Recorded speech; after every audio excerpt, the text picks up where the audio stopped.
Welcome to Echoes and Roots. I'm Sabine and I guide you back to nature, your inner wisdom, and our ancestral ways of living in harmony with Mother Earth and the cosmos.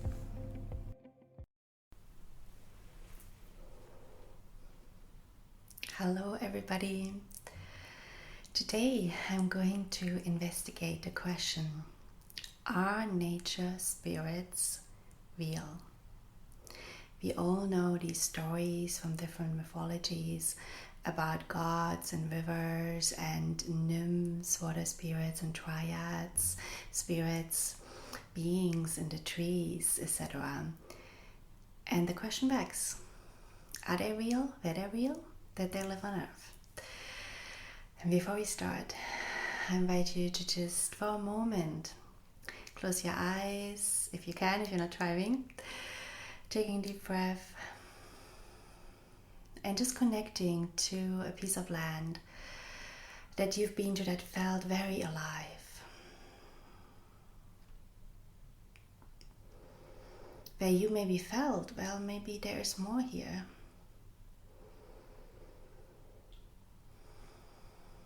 To this piece of land.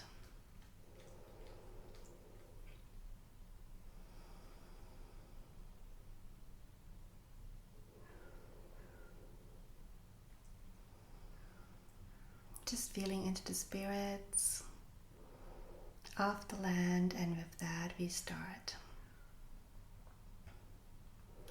Now this exploration of this topic is sparked by my latest trip to Greece. And we know in Greek mythology we have all these different spirits in the mountains, in the waters, there's different kind of gods and goddesses, and they're really interwoven with the stories around the Greek gods as well. And it does really, when you come to that land, it does really ask the question, was this land once really alive? And were all these spirits living here? And how, if these spirits lived here, did we interact as humans with these spirits? And I think when it comes to intelligence in nature, I think there's like different explorations around, okay, is there intelligence in nature? Or are there actually souls, beings that incarnate into bodies of nature? And I think for most of us, we cannot, I think if you're sensitive, there is no argument around, are there souls in animals? Because if you have a pet, like my cat here who is patiently listening to this podcast recording, it's undoubtedly that there are, souls in animals. And that, of course, then raises a couple of questions around how we treat our animals, how we see them, that we have at some point adopted this worldview that we are above them, and how especially also how we are now using them as food, how we treat them, and what this does to these souls, and what this also does to the land. And even if you think about soul reincarnation, the possibility that we could reincarnate as an animal, we could reincarnate potentially also as a nature spirit, and how the current pollution and the mistreatment of Mother Nature and of the animal kingdom, how that potentially impacts souls and also traps souls into certain experiences where they potentially even in their own soul evolvement are stuck and cannot evolve further because of the way of the trauma they're experiencing in that incarnation. Now, Greek mythology is really, really rich in these stories around spirits. So let's go back for a moment to intelligence. I think there's many researchers that look at that there is obviously an intelligence in nature, and especially researchers who look at the intelligence in water and who have, if you look at the work of Veda Austin and the Japanese one. I don't remember the name. But that looked at, that basically talked to water and looked what water does. And so there is clearly an intelligence, and there's also an intelligence that records memory and that holds memory and that holds information. So there is this intelligence in Mother Earth and Gaia in her natural kingdom. The question though is still that, okay, intelligence, yes, but soul, a being, does every river have its own being, its own soul? Does every stone is a living being, a living soul? Every tree? And if you know, so I speak to the trees and stones, so I have a certain perception of this, but most people have a very hard time to connect to this idea and to connect to nature as not just an intelligence force, but as a force that is alive and that is its own entity, and that is its own soul. So many different souls. Now going back to Greek mythology. So Greek mythology actually tells the story in so many ways of us as humanity. And because Greek mythology goes all the way back to telling stories of Gaia. And here Earth is actually the third planet. We are inhabiting as humanity. And we had two other planets that are connected to the landmass of Earth, which is Terra and Gaia. And Gaia is the highest in dimension, the seventh dimension. And this is where we were first seeded as a race, as humanity, as an angelic race. And if you really want to understand galactic history, human history, and invite you into my course, Humanity Reclamation, I go in depth into this history and into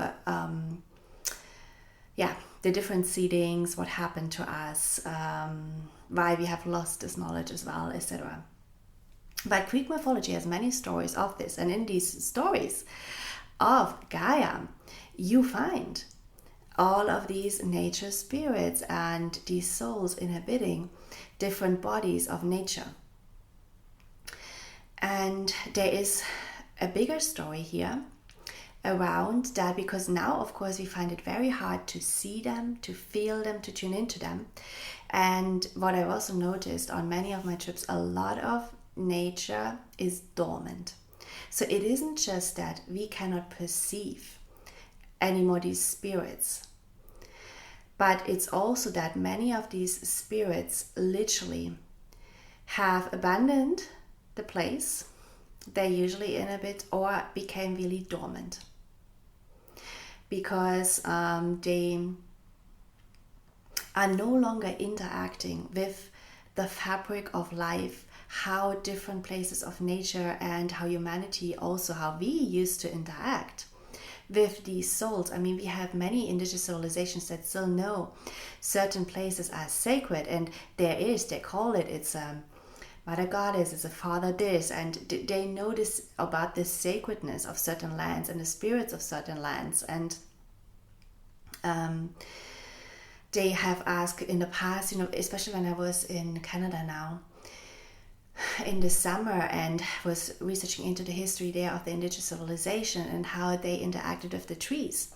They knew the trees are incredible souls, incredible spirits, and every single time they would basically, let's say, use something from a tree, they would ask permission from the tree itself to use some of its bark, etc. So there would be a real recognition of this is more than just a simple nature object standing there, but it's also more than just an intelligence. That there was a recognition that this is an equal being here on Earth.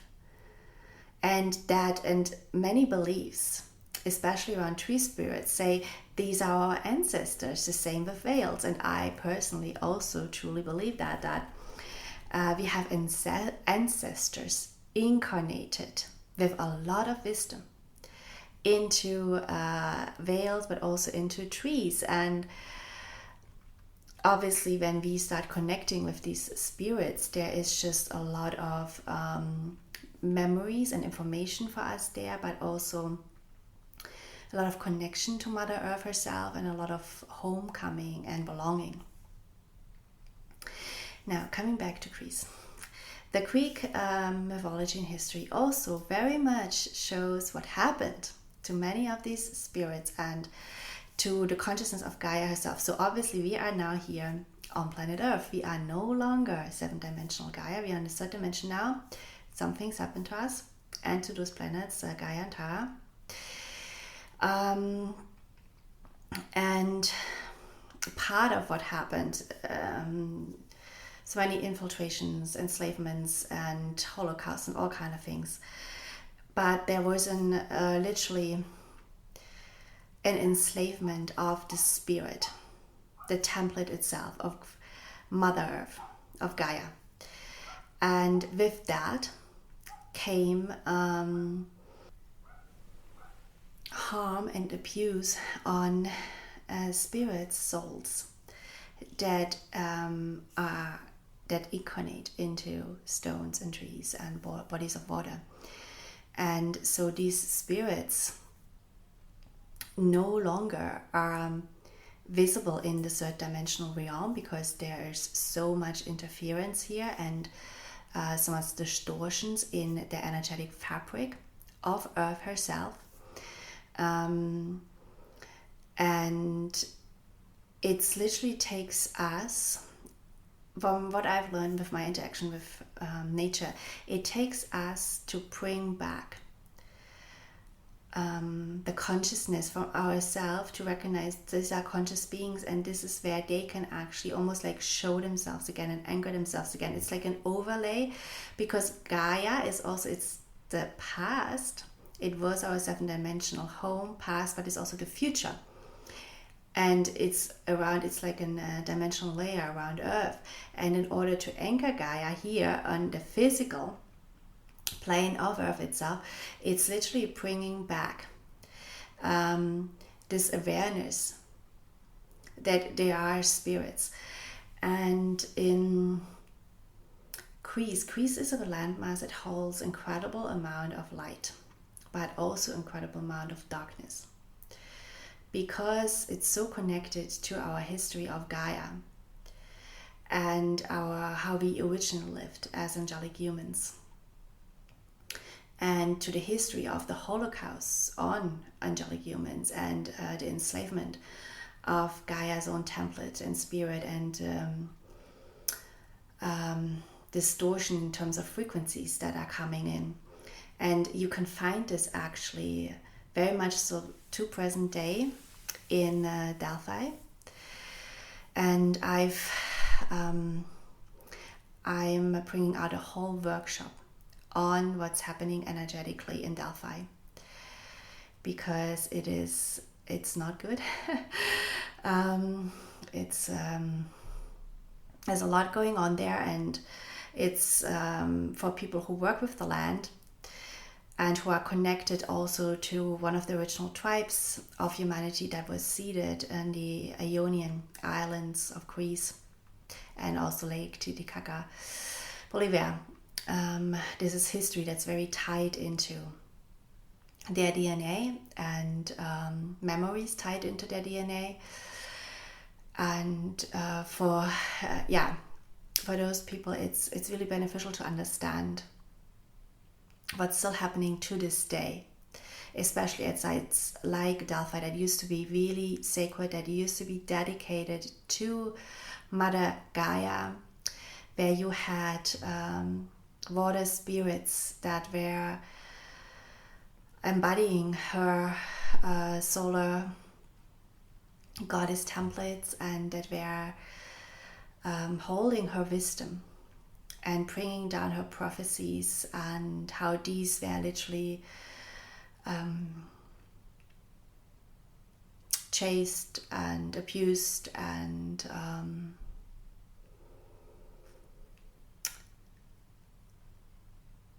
there's a whole story around that Apollo came to Delphi when Delphi was still a sacred site of Mother Gaia, and he slayed the dragon that was protecting this sacred site. And this story tells everything of the energies that are still present day going on in Delphi, the negative energies, dark energies. And so when we look at these stories, there is a part of it that is really like, okay, like, is this really a story of some sort of, knight, a semi-god, like with a robe, and a real physical dragon, and he's taking the dragon, and then he's taking this powerful place over, he's building his template, and he's just putting up big statues of himself to be worshipped, right? Was this like a physical story like this? And I mean, we had physical dragons. So there is a part where, of course, as we are in a very physical plane here on third dimensional Earth, where there is a physical aspect to the story. But there's also an energetic aspect to the story, and I'm explaining in the workshop who really is Apollo, what are the dragon consciousness there, and there is positive and negative dragons that are really involved in Earth history, and it's important to understand for anyone who's working with dragons. And so this enslavement is actually also science. This isn't just a guy with some sort of rope or sword slaying a dragon. No, this is about frequency and sounds and metatronic implants technology that literally is being put into energy lines, into sacred sites, into sacred waters, and that basically then distort the natural flow of energy, the natural template of the living structure of Mother Earth, of Gaia.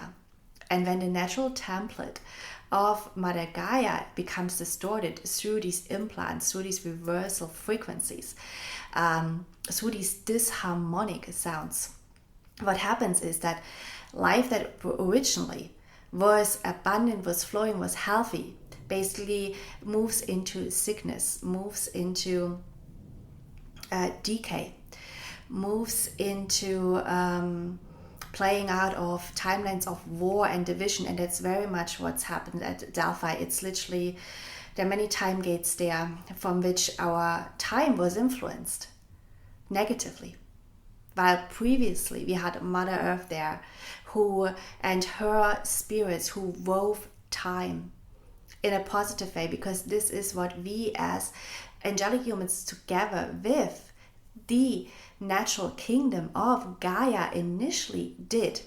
We literally wove together with nature timelines of peace and harmony and abundance for every living being, timelines of health. We did not die of sickness, we did not die of decay. We lived as long as we wanted and then decided we're gonna leave Earth plane. This is our initial template, and this is Mother Earth's initial template. But her DNA was altered through these metatronic implants. And again, if you are curious about this, I encourage you, go into my class, my course, Humanity to Reclamation. I am explaining really the science of all of this, showing you many examples also from the scientific world as well as from sacred sites where this knowledge is ingrained. Our ancestors knew this. As I said, this isn't just Greek mythology. This is, many of our ancestors knew about all of this, and they left us cues in the sacred sites, in the architecture, in their art, in their songs, in their tales and mythology for us, actually, because they knew we were disconnected from this knowledge, from our true history as humanity.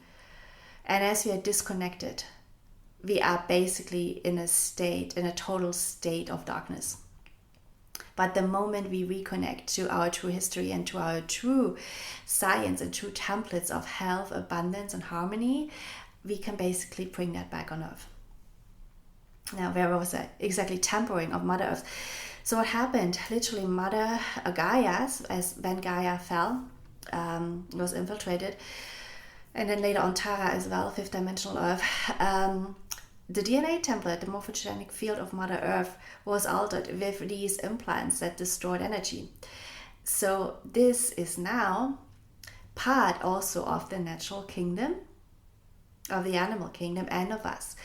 And the moment we start basically cleansing out these metatronic templates in our own light body, seals, different belief systems, different alterations in our DNA, it's basically going to help Mother Earth, because the moment we are the temple, and then Mother Earth is the temple. The moment we clean up our temple of these negative frequencies, these distortions, these inserts into our original Kathara grid, that moment we cleaning out Mother Earth too. And that helps her natural kingdom for these spirits again also to fully anchor. And because when everything is ensouled in a way, right, when nature isn't dormant anymore, when those souls can fully anchor again in the spirit, in the stones, in the trees, in water, everything becomes a living expression of the sound field of God. Everything starts breathing God, the original frequencies and sound field of God. And when we do this here on Earth, we basically go back to Gaia. And a lot of that cleansing out your own template has to do with inner work as well. Some has to do with energetic work, but a lot has to do with inner work. Now, I talked about the beautiful spirits that are still, and also when we start to connect more, when we really see, okay, this plant that I'm having in a home, she's alive, she's a being. You know, this tree in front of my door is a being. When we start to literally see that, to treat them as that, it's also when they much more can come back into their original template as well. As I said, Mother Earth's own DNA template was altered.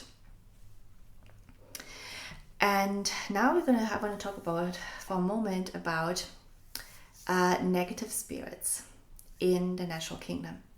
Because we have many stories too about these nefarious beings in Mother Earth's old kingdom. Especially also stories from Ireland, where you have also where the veils are very thin, and you have many stories around alive nature, basically nature that's alive. Now, what is up with these nefarious beings? And this goes back to Mother Earth's own DNA and template having been altered scientifically with geometry, basically, and implants and reversal energies. And when you do that, it's the same with our light body. When you do that, negative energies can hook onto that. Where are the negative energies coming from? So, inherently, from my personal experience, Mother Earth does not give birth to negative spirits in her natural kingdom, but negative spirits do inhabit her natural kingdom. And from what I'm personally perceiving is that because we had here on Earth such a history of duality with a lot of different entities involved, negative aliens, different races, they were created through DNA experiments. They are basically souls that are trapped here. And they are trapped in the layers of Mother Earth, in the 2D layers. And these souls were also often, or are often used, they are binded in dark magic rituals done by humans and negative aliens. And so they're using these spirits for their own agendas. And therefore these spirits, these souls that are literally trapped, they are trapped in Mother Earth. They can't, usually a soul ideally leaves, and then goes on its soul journey and then reincarnates somewhere. But these souls are trapped here. And then they're basically becoming an instrument of humans and negative aliens that, as I said, perform satanic rituals and rolling out their agenda with these negative earth-bound souls. And then these negative earth-bound souls work through the natural kingdom. So this is where these spirits that are out of sudden coming out of the soil. I've also seen spirits in water that work out these negative attacks, and literally attacks on people. Like, sometimes these stories, right, out of a sudden, like people were in the past, like people were praying to the gods of the water, for a safe passage, and things like come from that, from negative harmful spirits like that are going into these natural kingdoms of Mother Earth, are able to actually attach there because of the implants that Mother Earth has herself in the plant kingdom and in the soil everywhere, just like us. This is also how entities hook on to us and influence us. It's because of the metatronic implants we carry in our body, and these metatronic implants are connected to also our wounds and our fears. So again, as you do inner work, you're clearing out some of these implants too, and then less and less of these entities can attach to you. And the same happens then, the more we clear out, we clear out the temple, the more Mother Earth's temple is being cleared out, and the more these souls are actually, they need to be released. This is something I'm realizing a lot.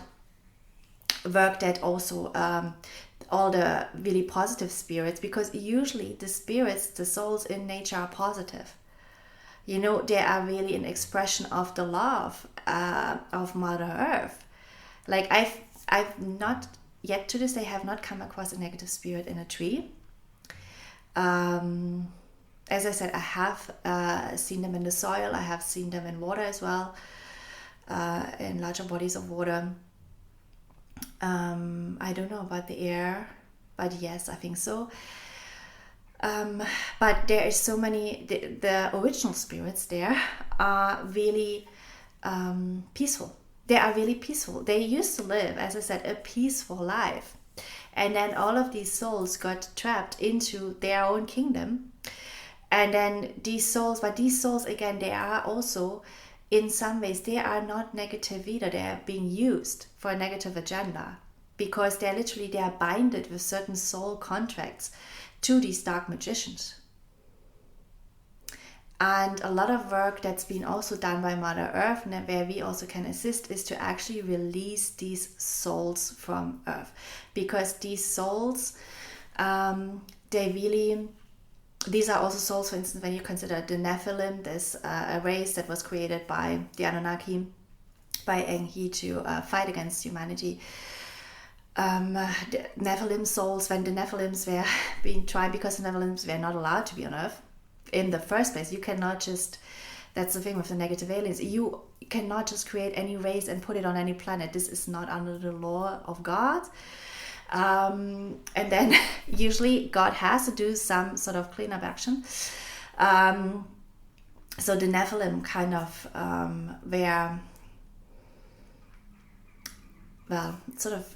they were tried to be wiped out, but some of their souls and spirits stayed trapped in the 2D layer of Mother Earth. And but again, it was not their fault that they were created in the first place.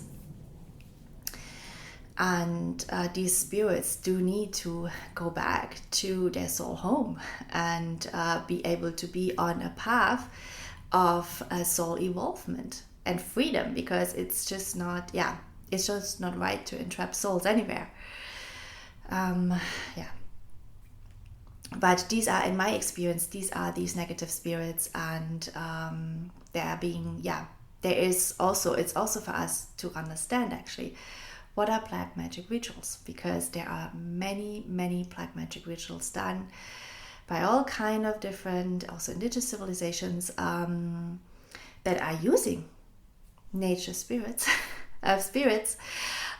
for whatever they want to manifest and achieve. But the thing is, for any kind of healing, for anything, you shall never use the energy of something else. Never. This is black magic. Like you yourself, if you are maintaining your temple, you can become a vessel yourself for the original, like a sound and light field, frequencies of God. That's healing. But you cannot just use the energy of something, and especially not if blood sacrifices are involved. If you have to sacrifice, that was also, I'm going to talk about it in the masterclass on Delphi, but that was also one of the things that polluted these original sacred sites later, when animal sacrifices were being done there as a gift to the oracle. Yeah. One other thing I wanted to talk about before it gets too dark. So, consciousness and spirits in plants. As I said, the DNA of Mother of the Earth that we are on now, such dimension was altered with, and in order for it to be also influenced negatively. And this also holds true for certain plants that we regard as medicinal. Take as an example ayahuasca. That there's a spirit in this plant, and that spirit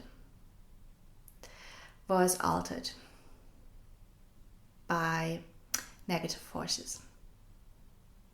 And that's why you now, when you go on these ayahuasca trips, they can give you some bliss, maybe even, some level of something healing, but there's a high chance of entity possession, opening yourself up for that, of experiencing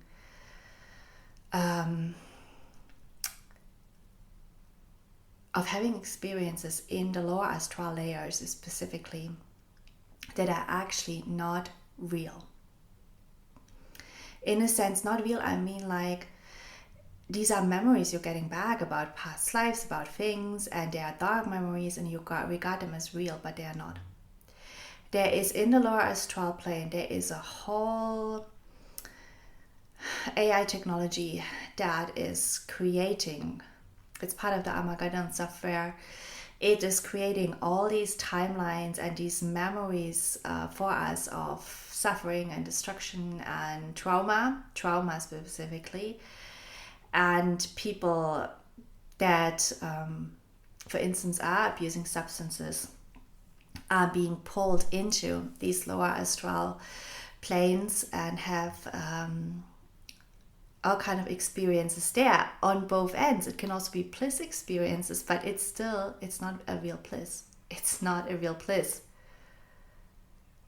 if your DNA template gets altered in the experience through it, and if you basically in that experience, if there's more hooks created in your DNA template for dark energies to attach and to influence you. So either way, the bliss experience as well as the negative experience are fabricated, and it can derail people in massive ways. So, well, my personal opinion about substances.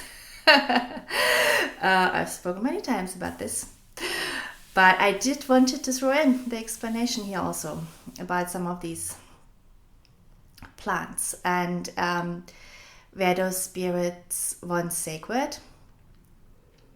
Yes. Were those spirits once innocent? Yes, but not in the times we're living in now. We are no longer living in a time where everything is innocent and sacred. We are living in a time where we have great deception and great alteration of the DNA template of Mother Earth and of ourselves. So we need a lot of discernment, and also a healthy sense of protecting what is most sacred, as I said, our own template and our own DNA. And if any experience, that's something I learned, any experience that's really extreme, in the spiritual world, either on the plus side or on the negative side, is usually not to be trusted. We are these really highs, these extreme highs and lows, they are usually influenced by something, some sort of energies.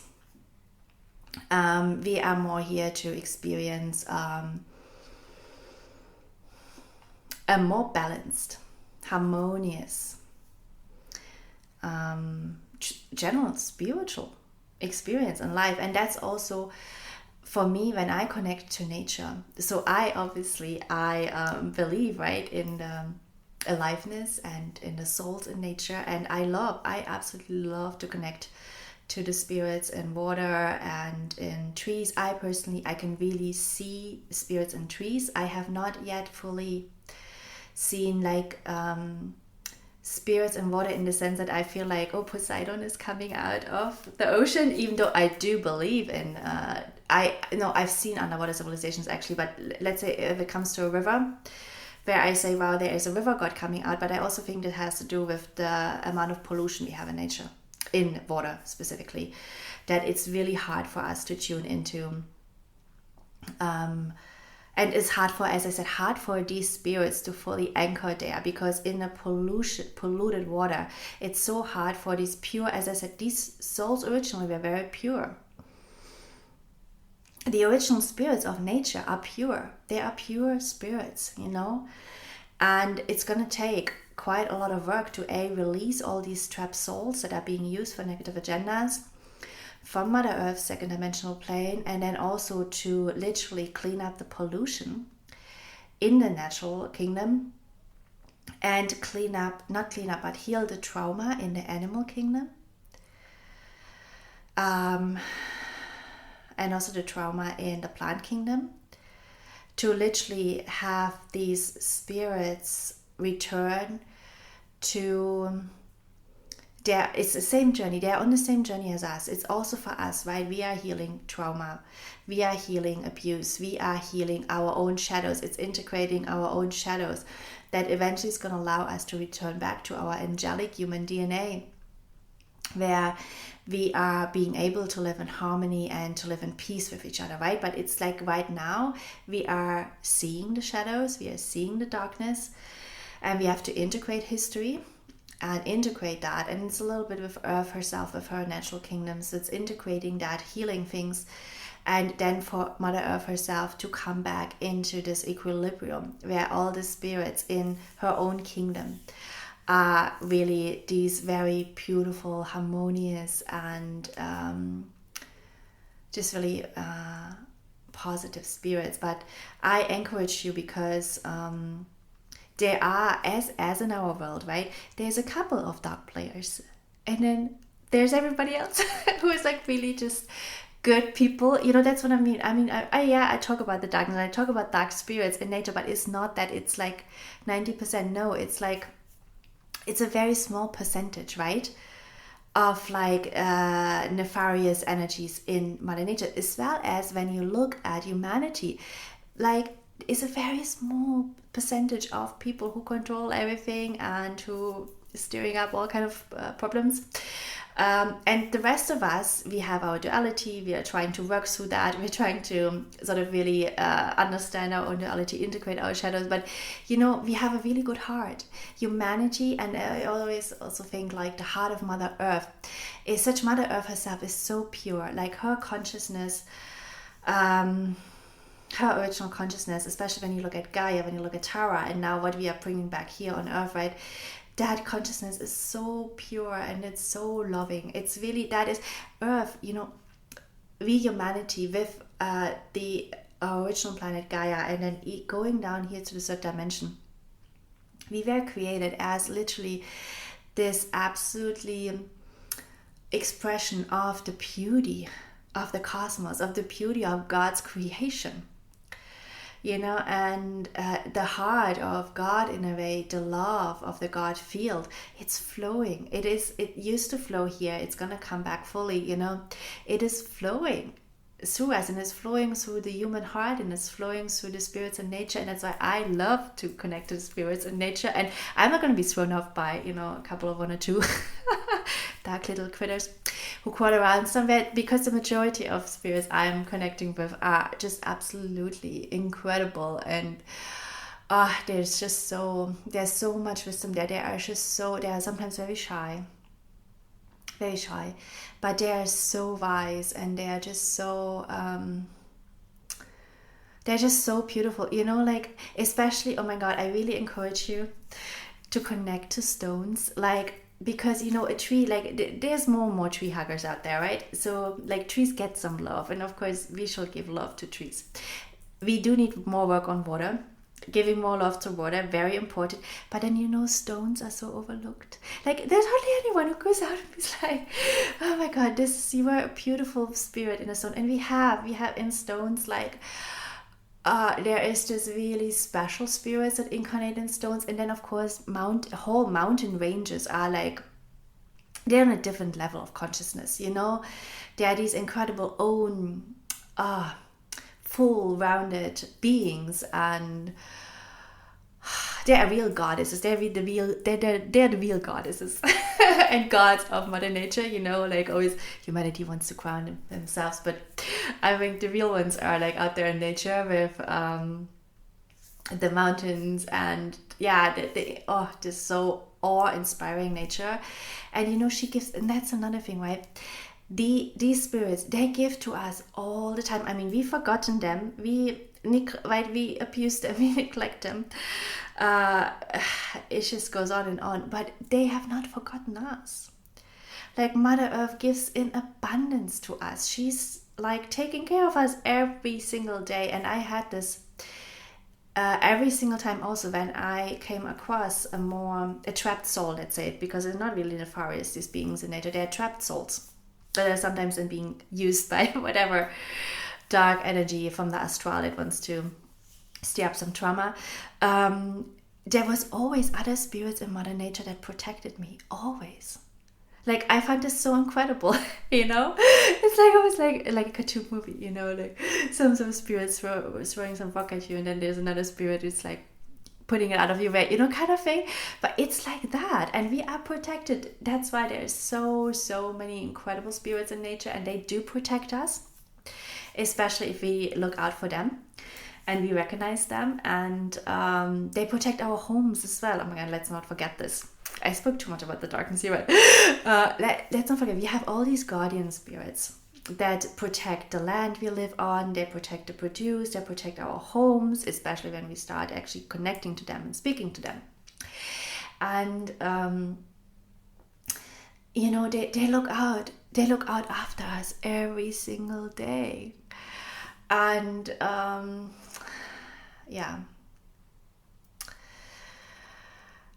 I think it's high time we connect back to them, and also help them to release, because that's also the work that they are trying to do, is they're trying to help these trapped souls to be released, basically, because they know themselves as well that these souls are they were not part of the original natural kingdom of Mother Earth, and these souls, they want to go home too, to their soul home. So so they do that work as well. And I think that's all I want to say to these beautiful nature spirits. As I said, I invite you, go out and hug some trees, and then maybe give some attention and some love to a stone. They don't get much. And some other plants, obviously the animal kingdom, and water. Let's not forget the water. I do want to see the day when I see some incredible spirit coming out of the ocean. That would be really a highlight. But I think we do have to take more care of our waters.